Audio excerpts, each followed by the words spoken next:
all this. People keep trying me. I don't know what it is. All these people keep hating on me, but no one wants to try me. One night, not right. Hating on me, but no one wants to try me. One just stand up, not right.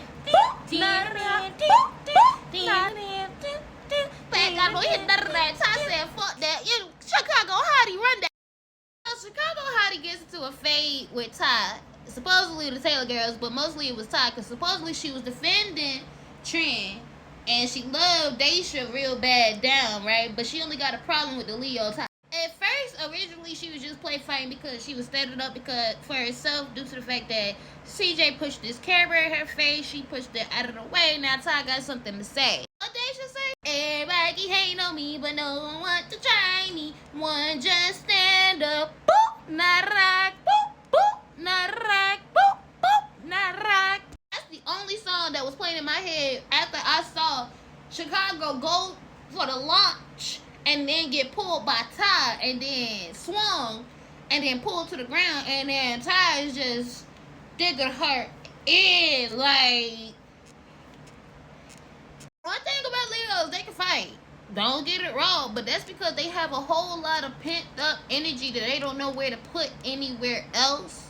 So they put it and take it out on the wrong person. Because honestly, they should not have had to go into a debacle, a fight, a situation of that stance, etc.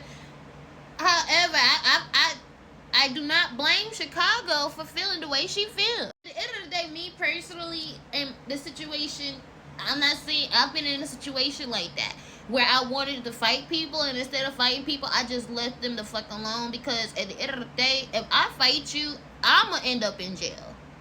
I got some pressure built up.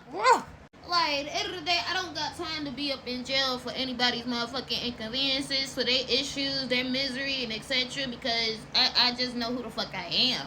However, at the end of the day, I know who the fuck I am, and I know how the fuck shit run.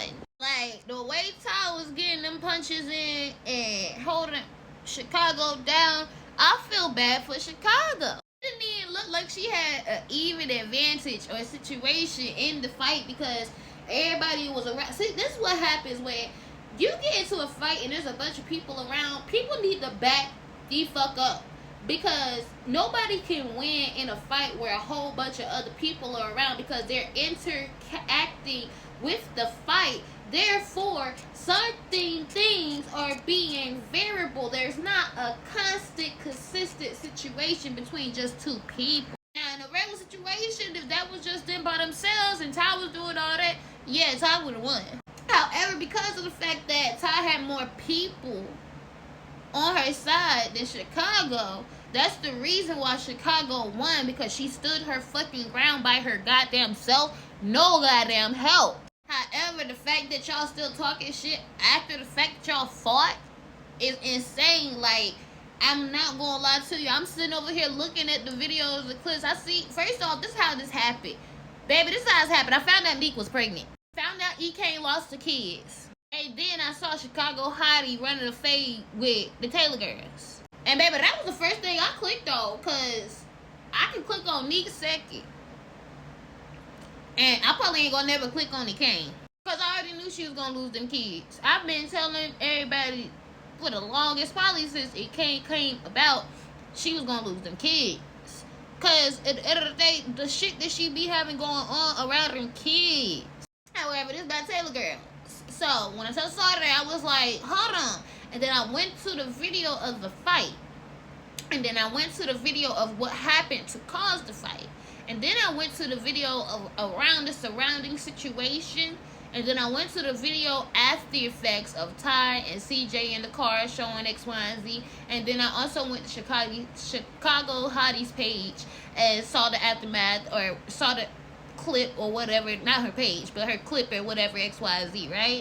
From the looks of it, it seems like everybody was against Chicago Hottie, even though they wanted her there, or she was there, and they was talking mad junk. Even this little chunky guy was talking mad junk about her when she sat on whatchamacallit, Mati or whatever his name is, lap. And I just could feel the energy of everybody in that like situation, that group, that just was not giving what the fuck she needed to give as a situation. So she needed to up and leave from the fucking beginning. However, she stayed, and that's another situation where people need to understand when it's time to go, it's time to fucking go. You do not need to have to fucking stay, bro.